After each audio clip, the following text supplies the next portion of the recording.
Welcome to Software Snack Bites. I'm your host, Shomik of BoldStart Ventures, where we partner with dev first and SaaS founders from the first line of code. Today, we're excited to have Doug O'Loughlin on the pod. Doug founded Fabricated Knowledge, which is a rapidly growing research publication based on Substack that focuses on the semiconductor industry. And many might know Doug as a very popular FinTwit account at Fool All the Time, or also known as Mule. Welcome, Doug. Hey, happy to be here. I'm really excited to talk to you. I mean, we've talked on and off about semiconductors for years, so I'm very happy to put it all in one place. Excited to have you on as well. But so let's start off with your background. I happen to know you're someone who has broad experience across different industries. I think you've been my go-to resource over time for consumer trends, cosmetics, nutrition, random areas. Before this, we were even just talking about the banking sector. Yet you still know far more about semiconductors than most people that invest in the area full time. So tell us about your journey, how you got here, but also how you built your sector expertise. Okay, so originally I started at this firm called Bowie Capital in Richardson, Dallas, Texas. And so I was an analyst there with my boss, who's an awesome, huge mentor. We didn't do any semiconductors, but one of the things that was probably a huge gift is that I was the only analyst there for a while, but I had a lot of freedom. And my boss never said, hey, don't go do something. Like, as long as I did my chores, essentially, I could research a lot of things. And so I covered a broad area of expertise, mostly consumer, a little bit of tech. And then I definitely fell down the hole for semiconductors in particular. I remember I came to the space through ASML, which is obviously this super differentiated monopoly, very much fits the bill for what you want to invest in semiconductors, and actually invest in all stocks, if it makes sense. And so I started researching about it. Like, hey, this really cool laser company really matters. And then I started doing more research, and I read, I started reading textbooks. I started reading just everything I could get my hands on. And so I started researching it a lot. And I went on this big sabbatical in 2021, something I've always wanted to do. And right before that, I had a little bit of a gap.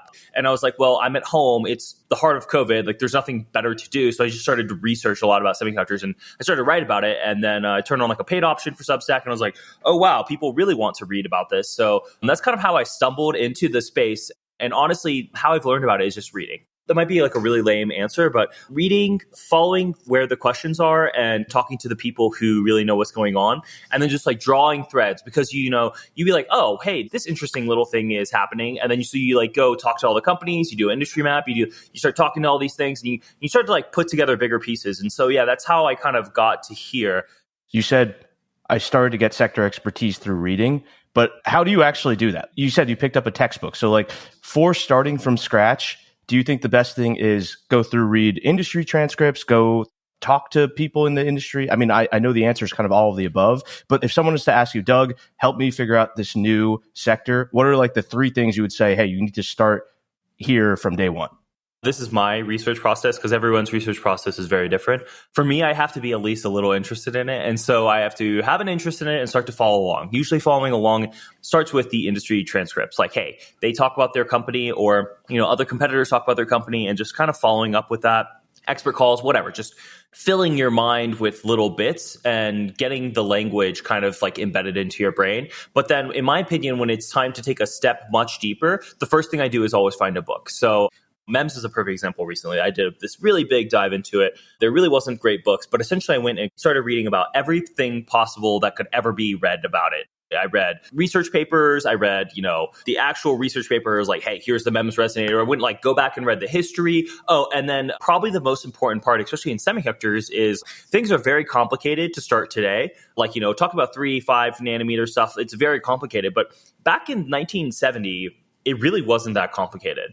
But really what's happened is that same process in 1970 is just a super scaled up till today. So often starting in the beginning is one of the best ways to start with the context, and then following that history all the way till today, you understand the maturation of the industry cycle, and then it will eventually click. That makes sense. So there's been a provocative statement going around that says Moore's Law is dead. And yes, I guess I want you to address that. So first, can you describe what Moore's Law is, and then why or why not is it dead?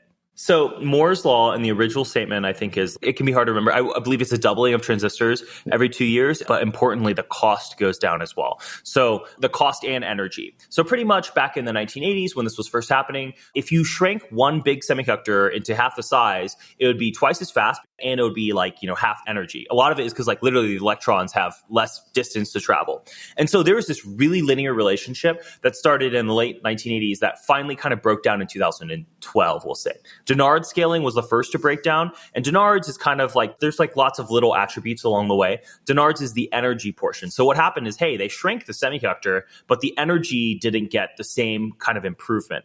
And so that happened in the early 2000s, let's say 2007. Then somewhere around 2012, 2014, whatever, the actual physical shrinking started to slow, as well as the speed. So frequency started to cap out. And that means like, you shrank it and it didn't just become faster because the power and the speed kind of had that, like the scaling law kind of broke down. And so what we did is we made a lot of cores. So, hey, you know what we can do? We can just double the core count and that will effectively double it again. So that's what we did. That's also kind of a scaling law, but that's going to break down eventually because of Amdahl's law, which is like a parallelization law that's like probably too technical. But pretty much what's happening is as we've gotten smaller and smaller, and these are very complicated machines that we're making, we're hitting these asymptotes. We keep hitting these asymptotes, first in power, then in frequency, eventually in cores. And so that is what's happened that has kind of made Moore's law, quote unquote, dead. The linear scaling law has broken down. And now, so AMD or Nvidia will say, hey, Moore's law is not dead. They'll put their transistor count. But the kind of counter to that is the economic Moore's law is dead, if that makes sense. Like these costs are starting to increase, and especially making a leading edge semiconductor, it's a lot harder than it used to be. There is this transition to FinFET, which is like essentially a bump instead of a flat planar transistor, really, really technical. But then we essentially added a dimension. And now going forward, we're going to do gate all around, which like really is complicated. So these things, we essentially have like the free ride of the easy technology, getting better, faster, cheaper every single year. And that's what I would say is the end of Moore's law. I don't think transistors are going, or transistor count and speed is going to stop scaling. That's a very important like part of the industry. But I think that it will stop scaling in the free lunch kind of way that Moore's law enabled for like 40 years or something like that. So that's what Moore's law is dead means. And I think that the people who say it's still alive kind of semantically pick that away, but I would say the classical Moore's law is dead. There's a whole second playbook that I think is going to kind of transition into what we want to talk about. It's called More Than Moore's. And essentially that's like the playbook that we're going to use to essentially able to scale this transistor count in a way that's economic, that doesn't use the old Moore's law way, which is mostly planar shrink. So. Okay. That makes sense. And thanks for describing it in a way that everyone can understand. But in a piece that you wrote, and we'll link to that in the show notes, but in that piece, I think you talked about Moore's law, and then you said, hey, heterogeneous compute, if I'm saying that correctly, is the next paradigm shift. And so map that for us, like describe what you mean by, hey, Moore's law is dead, but then this, clearly you're still bullish about semiconductors being more relied upon and prevalent. So what's going on here?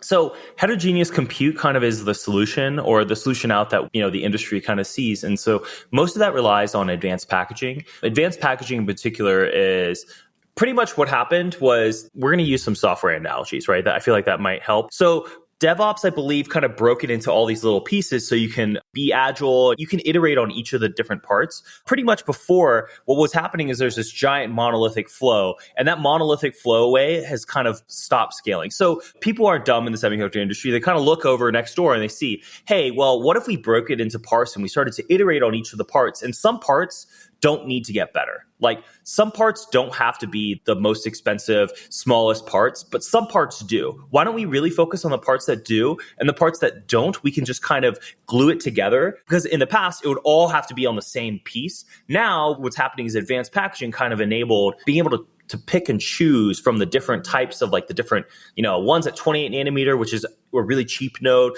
ones at 5 nanometer. It's really expensive, but it's really fast, but that's really what matters. And so that heterogeneity is what's heterogeneous compute. Essentially, it's like kind of putting things all together. And that's like on the process end, meaning like using different scales of technology, using 5 next to 28 and making sure to glue them all together. And the gluing and be able to glue them faster and is advanced packaging. That's like the entire trend. And that's a huge and important deal. But on top of that, there's also this other thing that they can use that never happened before really is specialization. And I think the analogy that I often use, because I think everyone kind of intuitively understands it, is like Bitcoin mining is probably the best one. So in the beginning, you could Bitcoin mine on your CPU, right? But then they figured out, well, the SHA-256 algorithm is extremely compute intensive. Why don't we do it on a GPU? And then they started to realize, well, it's a fixed algorithm. Like, why don't we make an entire chip that's just dedicated to making it? That's called an ASIC. And so that's the Bitcoin mining today. And I'm sure you've seen the differences for the cost. Like, they're 100x improvements from a GPU over a CPU and an ASIC over a GPU. And so the thought process here was, why don't we kind of glue this chip together and kind of make sure we can specialize different parts of the chip? So this part will be a GPU, and that'll be good for, video processing. This will be an IPU, will be good for image processing. And probably the best example of this that I think in practice is the Apple M1 chip. Because the Apple M1 chip, it is monolithic in terms of it's all on one piece, but it is specialized. So the really intelligent hardware designers at Apple looked around and was like, well, if you use a MacBook, you're really only using these functions. And so why don't we specialize so that you can have faster functions? And so the MacBook doesn't have to do everything in the entire world, which a general CPU does. It really has to play some video, maybe do some acceleration for video processing and stuff like that, as well as be able to browse. So they kind of broke apart the chip and they started to specialize all these things. And they kind of made this chip kind of feature fit to the problem. And I think my favorite analogy here as well is there's a Charlie Munger analogy where to a man with a hammer, every problem is a nail. The CPU was a hammer. It got 50% larger every year. So you could just, no matter how big problems got, your hammer got larger, you could just beat them down. But now we are trying to move away from that. And the specialization is okay, there actually is a toolkit. You could bring a screwdriver, you could bring pliers, you could do all these different things. And now we're going to make all these chips to be a toolkit to be suited to solve the problem. And that way we don't have to use the more expensive, smaller processes. We can use a more specialized toolkit. And so that's the heterogeneous compute paradigm shift, is that, hey, everything was generalized. Now we can do some specialization. AI is a perfect example of this. Nvidia, essentially the GPU isn't even really a GPU. It's very focused on being an AI compute unit. So, and everyone is pretty aware of this, and everyone is trying to make special custom silicon to fit the need. The TPU at Google is another good example. Thank you so much for that explanation. Because first of all, the M1 chip on my laptop is freaking amazing. And it's one of those things that just blows your mind when you're using the laptop for the first time. You're just how is it this fast? But I didn't know about that specialization that's happening. That makes a ton of sense now that you describe it like that. But I think the analogy that you mentioned of kind of how DevOps was breaking apart into microservices, and then having some companies. So, one company's really good at monitoring. One company's really good at document database. One company's really good at analytics processing, right? So on and so forth, is interesting to shift into the semiconductor industry, right? Because what happens is it seems like they got broken apart, and now there's fab, there's fabless, there's design, there's lithography. I don't even know what some of these terms are, or if I'm even saying them correctly. But I guess, how would you describe in a brief manner, because I think there's so many things that you could go into in so many different areas, but let's just do high level basic explainer. What the heck is going on with the basic semiconductor industry? What are the components that we need to understand to say, okay, this is why a fab works with a fabless, which works with a design shop or something like that? The breaking apart is a really good analogy and probably the best place to start. Back in the day, in the 1980s, when Intel ruled the land, even before they made the CPU, whatever, we'll just do the glory days of Intel. Intel did every step of the process. They made their machines, they made their own process to make the chip, and then they made their own chip using their own process, and then they sold it to the customer, completely vertically integrated. At some point in time, people kind of realized, well, actually the designing of the chip and the making of the chip are kind of two separate things. And as long as you have a consistent language or code to talk to between the two, you could just have these guys over here make the chip and send the code over to the other guys and be like, hey, follow these instructions and figure it out. Because making the actual chip, very hard. Designing the actual chip, very hard. So if you have those kind of two separated, they can both do their own thing and both can iterate and make a better product. And together, they'll have two separate roadmaps that both are improving, and you're not relying on one or the other. That's actually kind of one of the reasons why Intel has flopped so hard, is that they had their own special process and they had their own special design. the process failed, the design failed, the process. And so like they actually probably have just started to fix the process, but now it's a design problem. So fabless is when you don't have a fab, you just design chips. Probably the best example is AMD, Nvidia, Qualcomm. These companies, they are chip companies, but they don't have any fabs. They don't do any of this stuff. I think Jensen actually famously said, we are an IP company. Like we email over the files. There is no fab making going on here. We just send the intellectual property to be made. In this case, the one who's making it is TSMC. TSMC is like the company to know on the process side, meaning that like they make and fab all these chips. TSMC, I think, has like 90% of the gross profit dollars and 50 or 60% of the global revenue for foundry. They really are the best at the game. Intel has kind of fallen behind TSMC, and TSMC just continues to execute like a mofo. Like they just do not miss. They're one of the most impressive companies in the world. And so Samsung also has a foundry, but we're just going to use TSMC in this case. So TSMC takes all these designs. These designs are really, really, really hard. And there's actually a whole like subset of software called EDA, which is like electric design assistance or something like that, essentially to have this language and make sure it's all verified and put all the blocks together.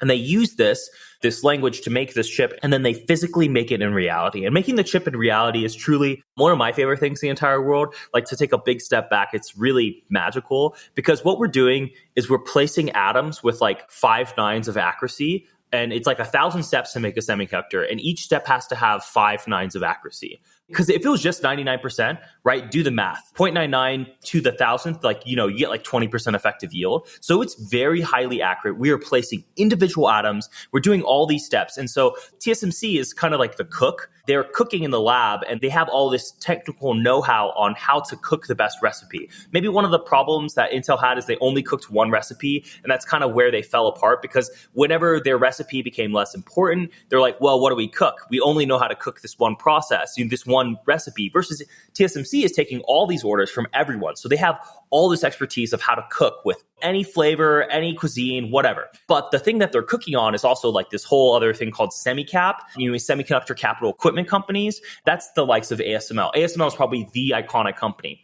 ASML is a lithography company, which is just truly one of the coolest technologies ever. And pretty much what they're doing is they're emitting these beams at like 14 nanometers, and then it gets like split. But these tiny, tiny little beams that print patterns onto like a silicon wafer. And the silicon wafer is super like ultra mega pure, has like the flattest surface ever. It's all done in a vacuum. Otherwise, like, one particle could ruin the whole thing. Remember, it has to be like perfect accuracy. And so they're printing with this like super small light, a really like perfect little pattern onto a wafer. And then they clean that away. Then they do something called etch. So it's lithography etch.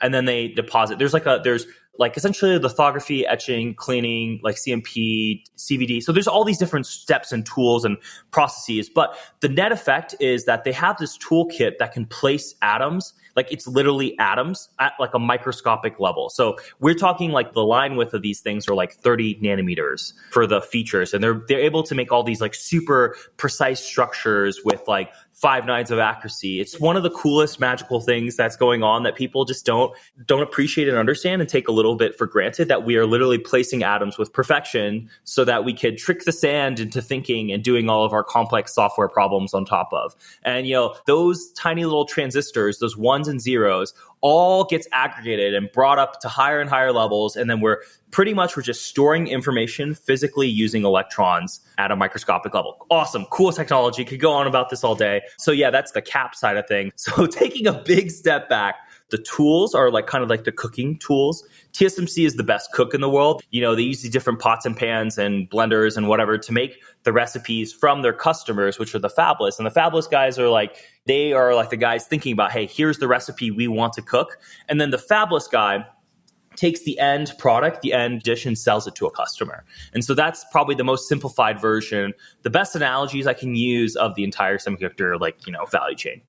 My mind's just kind of blown. You're describing magic, like the lasers and the vacuum sealed rooms and all these things. I mean, it's really mind-blowing. There's so many things, man. Like that's probably what keeps me like excited about this whole thing is like, for example, I think a class 1 clean room has 1 particle in a billion parts of air.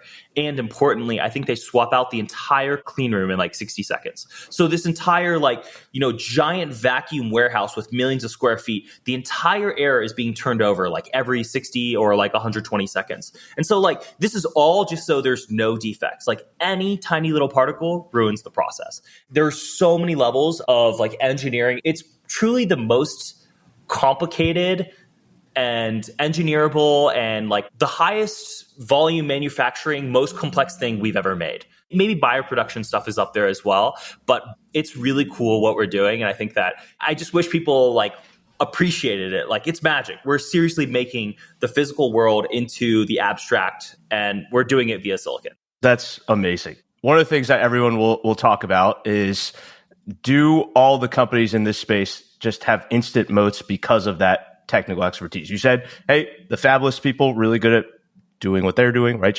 Packaging and sending it to the customer, putting the meal together and distributing to the customer. You have the cooks, and then you have the tools, right? And it seems like everyone has this really specific thing that they're supposed to be really good at. And presumably, if they keep getting really, really good at that one thing, nobody else can come in and take that share away from them, right? So I guess, is that true? Is that the case? Can anybody really take from each other, or how is that working? So I would say that's very true on the semi-cap side, because we're going to start with cap and go to foundry, then fabless. So these tools are very hard to make. And truly, it is these are all engineering marvels. And the second you get it to work once, you're kind of okay, not going to do it again. The costs are so intense that it's very hard to replicate. So I think EUV, for example, billions and billions and billions of dollars. We're talking tens of billions of dollars, 20 years of investment. Truly, even if you were to make, and maybe EUV would be a place where if you could justify the investment, but let's say it would cost $1 billion to break into this market that sells $2.5 billion annually. And it's a risk. So there's this kind of weird size dynamic of there's so much capital needed to break into these markets, and they're all little niches. And even if you break in, you end up being number two. So I wouldn't say it's quite a monopoly. ASML's monopoly is a true technological monopoly. But in reality, what happens is it kind of ends up in a 60-30-10, or often 60-40. And the 90-10s usually end up kind of 60-40 because everyone wants to feed the second source. But it's very rare there's four companies in any of the sub-industries. This is just on the semi-cap side. Now, on the foundry side, I would say once upon a time, there were 200-something companies at the leading edge. So the leading edge is the smallest geometry. Yes, and this is 1980, okay? Every year, people drop out because it gets harder and harder and harder. And one of the things is this is a capital intensity battle that seems very hard. You're playing with numbers at just huge scale, right? TSMC, I think, is putting down $30 billion this year. Intel's putting down $25 billion. Samsung's probably putting something like that down too. And so if you want to be playing with the big boys, you have to be putting down big boy dollars. And if you mess up, you're screwed. So every year, Global Foundries, for example, used to be at the leading edge. And what happened was they just kind of couldn't keep up. They couldn't put down the dollars. They kind of weren't executing. They weren't at the pace. There's a pace in order to, Moore's law is dictated by this pace everyone put together, saying every 2 years we're going to shrink it. So that kind of is definitely an interesting dynamic. And essentially you fall off, you never come back. I don't think anyone has ever fallen off the leading edge and come back. And so now truly it is TSMC, Intel, and Samsung. Those are the three companies at the leading edge. And if you're at the leading edge, you have the best semiconductors. They truly are just better in every way, shape, and form. But that being said, at the leading edge, there's really only one. Truly, TSMC has gapped Samsung and Intel. But I don't know if it's an instant moat, but whatever they're doing there, and this is where the magic of the cooks, we have no idea. Their process, whatever they've done, is truly magical and doesn't seem to be replicatable. And for all the money Intel is spending, and they truly spent a lot of money, they have kind of fixed their process, but TSMC just continues to cold execute. And importantly, TSMC is executing everyone's process because everyone is giving them cooks. Intel is just trying to cook their own recipe. And so TSMC definitely does seem to have some kind of special technological moat. There's a mix of culture, technological know-how, or something like that. And then last, we're going to talk about fabless. Fabless actually, I think, has the lowest moats, if that makes sense. Because in theory, if you, I mean, it is very hard to design these chips, and the cost of designing these chips has been like having like a doubling every like 2 years or something. So there's a whole problem just because as it gets smaller, it gets harder to design. We don't have enough designers on the hardware side. But the fabless thing is interesting because you could be the best at designing your certain type of chip, for example, an FPGA or a GPU or an int or like a CPU. But weirdly enough, the market might shift underneath you. And so while you're the specialty, while you're the best at making this type of chip, the market might need something else. So, and that's what I think is really interesting about covering this space is oftentimes the actual company doesn't lose their expertise rather, but their market becomes less or more relevant. And that's really good for the company, right? Or really bad for the company. But frankly, it's not in their control. And it's very hard to kind of make a shift outward. So that's kind of how I would think about like their competitive advantages. But there are obviously some clear, like on the fabless side, there's some clear stuff we're always going to need. A good example is RFFE, which is radio frequency front end. Those devices that make all your smartphones possible. And when I mean smartphones, I mean radiating the signal to the tower and back. That is like black magic that is extremely hard to do and replicate. And there's only a few companies that have really been able to do a good job of that. Kind of a huge moat. And that mixed signal, so meaning that it's both analog because the signal is being done in analog, but it's also digital when it gets to the phone. Those mixed signal applications, really, really hard, very special, and very important. So there's a lot of super technical know-how kind of moats in these companies, but it just varies. And obviously fabless is where you can get disrupted. Like Intel CPU is the perfect example of that. Yeah. But I think that's enough on that topic. Yeah. It makes sense. I think what's interesting is even when you're talking about moats, it sounds like there's technological moat. There's even in some cases maybe a capital moat. And then there's frankly just like a probably execution moat, right? Of just, hey, you've moved a lot quicker than anybody else. But we've covered the companies behind the chips, or I guess how the semiconductor chips are made and how that process works.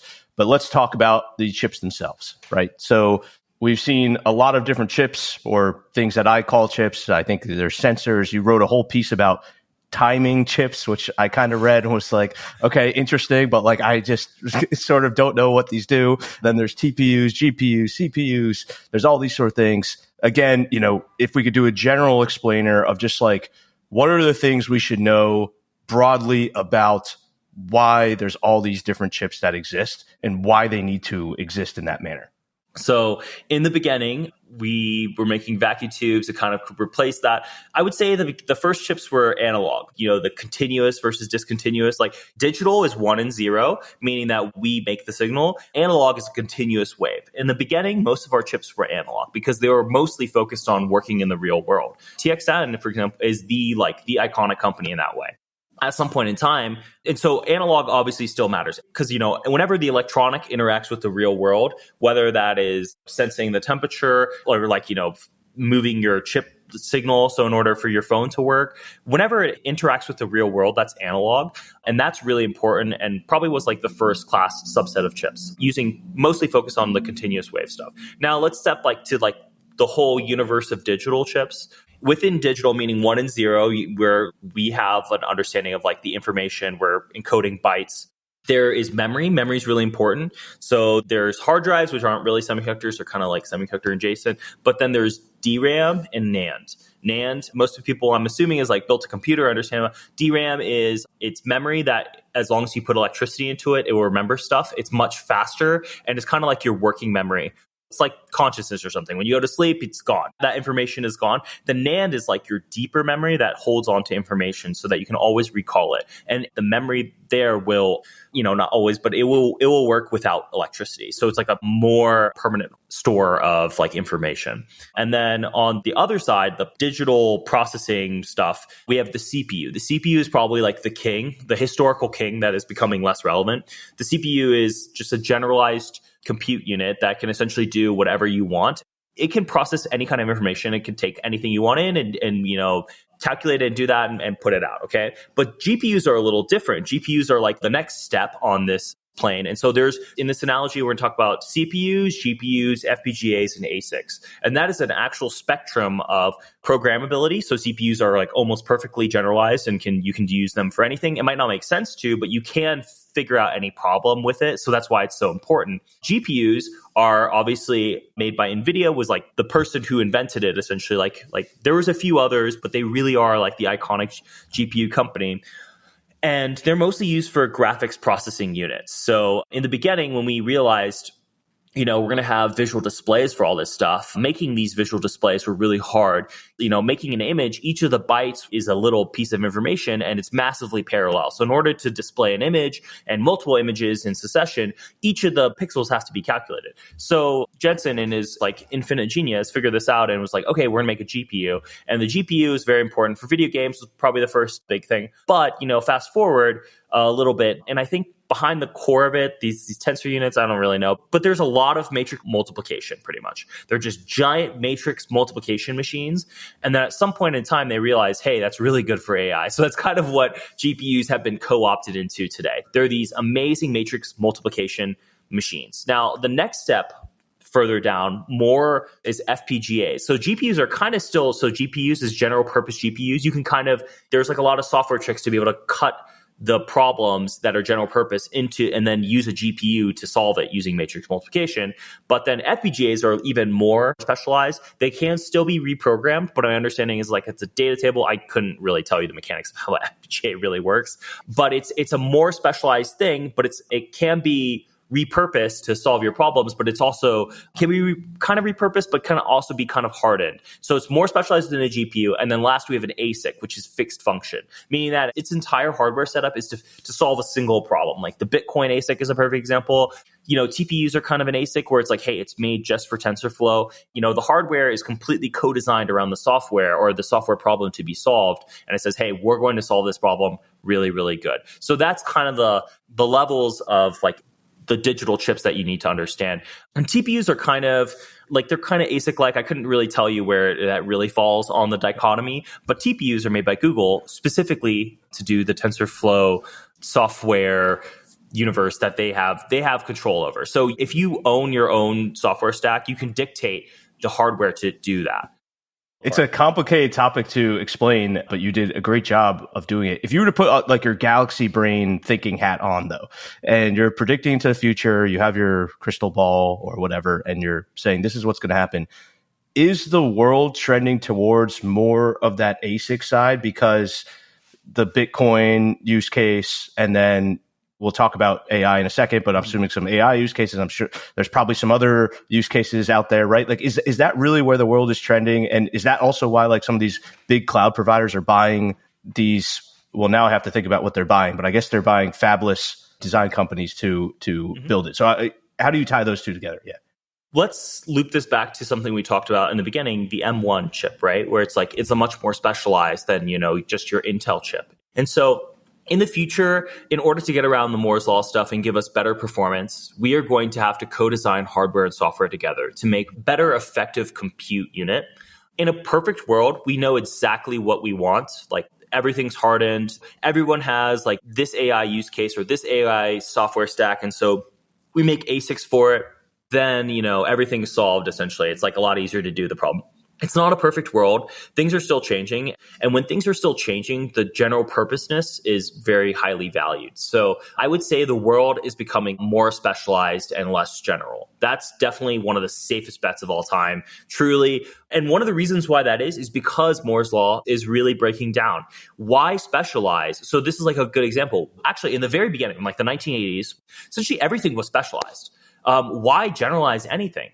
There was a lot of specialized chips back then. And then at some point in time, someone realized, well, if our process gets better every single year, why specialize at all? Because this specialized tool you have to make just for this little industry, why don't we make this giant, the best generalized thing, and every year it gets better at 2 times every 2 years. And so why bother? Like, in 2 years from now, yeah, it could be specialized, but like it's going to be twice as good. So who cares? Like we could just throw more compute at it. That was like a safe bet. So as long as Moore's Law was alive, why bother specializing? Because in a decade, there's like another quadrupling, like, 10, 20, 30x better. So why bother at all? But Moore's law breaking down kind of forced the specialization because like, hey, now that we can't just push endlessly with more compute, we have to think about it. And the way that we kind of thought about it to go forward is specialization. So yeah, specialization is one of the most important themes in the semiconductor world. And it's going to be for a very long time. We just don't have the free lunch that was the glory days of Moore's law. So, and if we still did,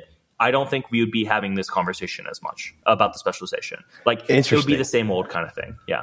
You just cleared up the brain fog in my mind about Moore's law and all this stuff. Like that makes a ton of sense, especially with the analogy of using it from the 1970s and 80s, which also makes it, it's kind of crazy to me to think that we were that specialized back then. But then as you described it, I'm like, okay, that makes a ton of sense how that happened. But it's just, yeah. Like I mostly have it from books on like the bookshelf right behind me. Everything wasn't super specialized, but think about it this way. You were selling solutions, so you'd make the entire thing yourself. So why make a general purpose chip for a specific product? Like everything. Like for example, some of the best software companies in the beginning were selling, I think Teradyne, for example, they made their own software. In order for them to sell the testing chip, they made their own chips, they made their own software, they made the entire freaking thing.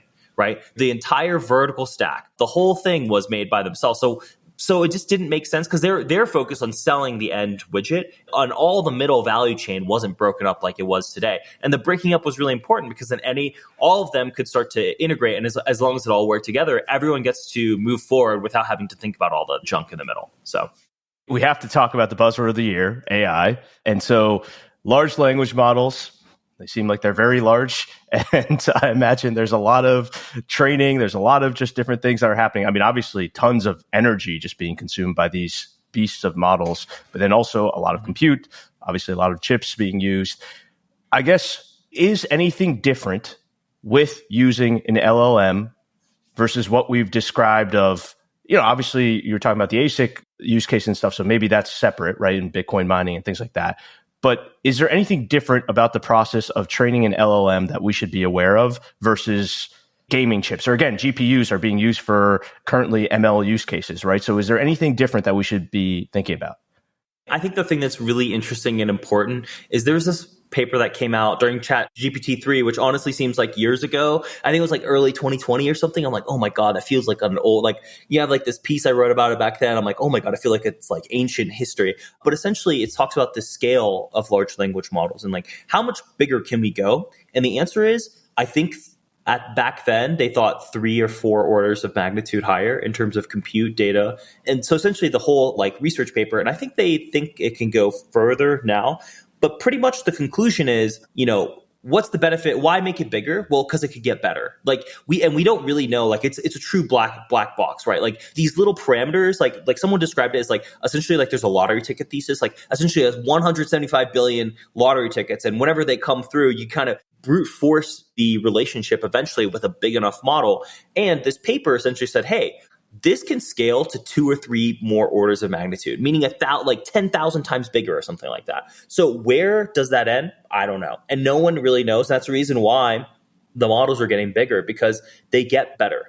It's like one of the few places, like all the AI research, one of the reasons why the like large language models is so du jour is because you can know with certainty, like obviously it takes a lot of engineering behind the scenes, that if you make the model bigger, it will get better. So they're like, well, that's a very clear, straightforward roadmap. This is the first time we've had a straight roadmap for making AI bigger. And so that's a huge compute problem, like this ridiculous, huge compute problem that I think is really interesting. And so like they'll just actually take away the large language model because that is like the cutting edge, biggest models, but even just like a face recognition model, right? Like just an image net, right? Think about the difference in compute. For example, Facebook, and let's not use the fact that they do image recognition on your face stuff. Like the OG Facebook feed, right? Was like you posted something, it got uploaded into a database. That database was retrieved by your friends, and then it showed the values formatted of a database, like that's a really simple compute problem, like super trivial. That is like just a GPU problem. No one is like, there's this compute problem with like fetching database values for your social media likes or whatever. No, that's not a problem. But you know what there is a problem of? It's like, hey, I want, like every search is going to be a chat GPT thing or whatever. So now instead of, fetching a database thing, they're going to be like, okay, I'm going to run this 10 million model parameter, inference. That is like 3 zip codes more compute of complexity. And so that's something that I think A16Z wrote about this, where it's like, hey, essentially all this AI stuff is going to come in at a lot lower gross margins because the raw compute power is going to be so much higher. And I think that's one of the most interesting things. And one of the things that got me really excited about semiconductors is all these incremental future use cases of technology is going to come in with a much higher hardware cost. And so semiconductors in the big picture really benefit. Let's say all the incremental use cases, or not all, but most of the incremental use cases in the next 10 years are going to have a lot more AI in it. That's going to be a totally different zip code of compute. And so that's a big problem. And these models are going to get better because the bigger models tend to be better. And so the more state of the art, it just has more compute. Obviously the models that people are really focusing on are the big training models that are being done in these huge super pods by Nvidia and the cloud essentially. No, but even take that back, the model of the facial recognition model on your phone or the facial recognition model on your Nest, those are so much more compute intensive as well. So even at the low end, there's going to be this huge insertion of AI and a lot more compute. And we're going to figure out, we're going to harden this stuff. So it's right now we're in an explore mode.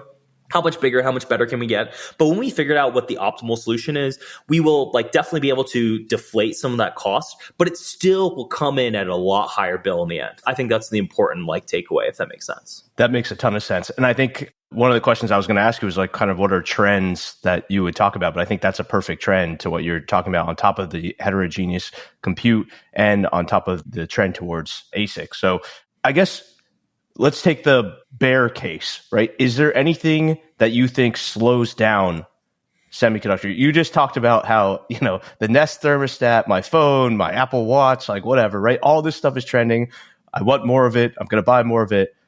What potentially stops it? Or are there maybe certain areas that you're just hey, this is going to get ransacked because no one's going to use it anymore? Pretty much semiconductors as a percent of GDP has gone up over a very long period of time, and it probably will. Essentially, as long as we continue to do electronic things in our lives, I think there will be more and more semiconductors. So that's a pretty safe bet, if that makes sense. But the places that can maybe make that relationship not as sweet, if that makes sense, where it's in a perfect world, because I write a research service about semiconductors, my, the things that would really help is we use a lot more semiconductors. But the things that kind of stop is technology is really clever. The people who make these things are very clever. We know how to do some deflation. So only until very recently has Moore's law kind of hit an asymptote, and there's kind of things that we're doing to make that less bad.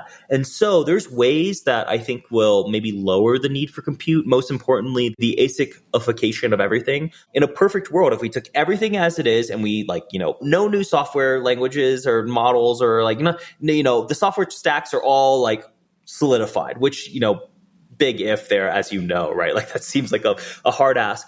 And we put it on more specialized compute, buddy, that's a lot less compute. Because then these GPU or these CPUs are they're gone. Well, we will need CPUs to a certain extent, but then the core, and those are really expensive being utilized much worse. So in a perfect universe, we're utilizing more specialized tools at a higher percentage and the net semiconductor content is lower. But in that case, there's probably a lot more stuff. So I don't know where that ends up, but the specialization will be a big deflator against the inflation of adding more intelligence to everything. Nvidia has talked a lot about software and the fact that they're building software specific for their GPUs, right? And you talked about, hey, they're general purpose, so they can be a little bit more customizable, so on and so forth, right? So they're creating this framework that people can do stuff to make it extensible, make it more flexible for their various needs. I'm curious, though, if we get this, which, by the way, I'm looking forward to a Substack post of ASIC specification or whatever, of a specialization in the future. If that does happen, are we going to have more companies tying software specific to that ASIC because of the way that it could run or something like that? So that's kind of one of the big opportunities for semiconductor companies that Nvidia is hyper aware of, right? Nvidia realizes, hey, we own all the hardware and there is co-design of hardware software. So in the past, I would say that people started with the software and went down. Nvidia is one of the few companies that's starting with the hardware and going up. And I think a lot of the really small end usage stuff where it's hey, we're going to have a smart speaker coffee maker. The semiconductor companies are not dumb. And some of this stuff is open source, and like being good enough with a good co-optimized solution might be a much better way to enter this market. So yeah, there's definitely this understanding of co-design that is like maybe a big soft lob for semiconductor companies that many like device manufacturers, like very like edge smart homey stuff are very cognizant of. And I feel like they're taking that opportunity. But even with that, I just want to actually talk about Nvidia as a company really quickly before we go, because like they're really impressive. Like their strategy, if you talk to Jensen, he'll say that like we don't want to ever pursue anything that's commoditized ever. Everything we have is our own proprietary, and we think we do better. And for that reason, it is a better product. And like we just talked about the GPUs today, but something I think that is like very underrated, as like I just came back from OFC, which is optical fiber communications. Their networking is really good too. And we never talked about this, but networking is this huge bandwidth problem in these large language models. One of the biggest problems is not how fast the GPUs are, but it's how fast we can get the data to the GPUs. And you'd think, hey, maybe this is an opportunity for someone else. No, NVIDIA's like really worked hard on like clamping down their ecosystem. So they have these GPUs, and then they kind of have this proprietary networking thing that is faster and works specifically with their GPUs. In so many little ways, they've really locked down their ecosystem. And like, yes, it is general purpose, but it is completely all NVIDIA from the top to bottom. And because they're all NVIDIA from the top to bottom, they get to do all these little tricks and like get economics back to them. And so they're using this, truly, it is a completely specialized, like they are the only one who make it. Then they're like, okay, well, if we make the entire hardware stack, what if we make some models? And also they have CUDA. CUDA is this like software, like essentially it's like this parallelization protocol to then use the GPUs in a generalized way. Well, they're like, okay, well, that's really important. And they want all the AI researchers to use CUDA so that they're like hooked on CUDA, and there's like an establishment of like a moat, and because people will use that. Then they're like, okay, wait, if we're using CUDA and we like everything's like optimized for CUDA, why don't we start going to these individual niches and making the custom stack there? Because every single AI niche will have a different need. Like the large language models obviously done on PyTorch and stuff, but like what about a medical usage for AI? He's like, hey, there's going to be completely specialized stack for just, for like X-ray imaging or something like that, so that the X-ray imaging stack is better than a human. And so they're like, well, we have been going, and since we support all of these little things, we're starting to offer this like customized solution for each an individual niche that we've already co-designed with them. And so like all of a sudden you're like, wait, there's like hundreds of little moats and all these like little endpoints for these industry specific AI stacks. And NVIDIA's like, well, we'll sell that to you as a service. So not only as a service, they're going to be selling to you as a service within the cloud providers. Like they just announced like NVIDIA Cloud Services, which sounds like they'll be selling their hardware, but they'll also sell you the software as a service as you want. And you're like, what the fuck is going on? Jensen Huang is a huge brand CEO. They, to me, have really locked in, and they're also one of the best solution providers, because all this sounds like a solution, right? All the other semiconductors companies do not think about, and like, if you talk to Jensen, he does not think of himself as a semiconductor company. He thinks himself as a solution provider, and he's offering solutions that are vertical, that start with one of the harder parts of the stack to make, which is the hardware. So very clever what they're doing. Truly, I am very frustrated by the valuation because it goes up every day, and like NVIDIA is taking over the world, but like, they kind of are. And truly, the large language models, what stops compute from being 2 or 3 times bigger? Nothing. So NVIDIA really is one of the most impressive companies I'm aware of. So yeah, just have to leave on that note. Yeah. We'll say not investment advice, but anytime you see NVIDIA stock going down, maybe an interesting time to take a look at it. But again, not investment advice. It's just impressive. What they've done is so cool. Well, to wrap things up, 2 questions we ask everyone on Software Snack Bites. What's your favorite technology or app or anything that you've played with or researched recently? I mean, ChatGPT is really fun. That's kind of a lame answer. I do a lot of writing, right? Because I write a newsletter research service. The things that I think are really interesting for is like, I don't like it to write paragraphs, but there's a lot of little things. Like I have it write SEO for me. I have it write titles like, hey, here's this paragraph. What would you title this? Or it's like, make a little pun. Or like, I have not written a single title without ChatGPT for the last like 7 posts. It's definitely starting to be inserted into my workflow, and I really have liked the co-creation aspect with it. So that's definitely my favorite little thing. I know it's like really consensus. I wish I had something like way cooler. I have like a weird little tool, if you're interested, that I've always used for years for researching stuff. It's called brandimage.io. I don't know who made it, but essentially it will search Hacker News or Reddit, and it'll do a sentiment analysis on it. But truly, if you've used Reddit search, it sucks. It is legitimately the only keyword Reddit search tool that I'm aware of. Awesome. Does that on Hacker News as well. So brandimage.io, I use that tool all the time for my research purposes. That'll be like a cooler one. Yeah. That's a great tip. I've never heard of that before, so that is truly unique. But also, frankly, I haven't heard many people integrating it into their actual workflow either, ChatGPT. I mean, a lot of people are doing cool, they're designing meal plans or stuff like that, but like it's very cool to see you doing that. And hopefully I'll do that for my own Substack, actually. It's a good idea. Final question, what's your favorite snack? As a guy who hiked, 5 months or whatever and ate only trash food and snacks, I'm very opinionated on this one. I really like Dots pretzels. Every single flavor, truly, they're all great, depending on the day. And then on the sweet side, I love Oreos. Do you have a particular Dots? Because I like the spicy ones, but do you have a particular? The Cajun? So no, I'm not joking. It just depends on the mood. Like I love the original, but I'll get sick of those, so I'll do the spicy. And I just tried the honey mustard. Love them. Like truly, they do not miss. It makes you really sad to see other companies copy Dots because I'm like, screw you guys. Like there's like the big pretzels company has been making pretzel twists. And I'm like, Dots was here first. Like in 2022 or 2021 when I did that big hike, I probably ate something like 15 bags of Dots alone.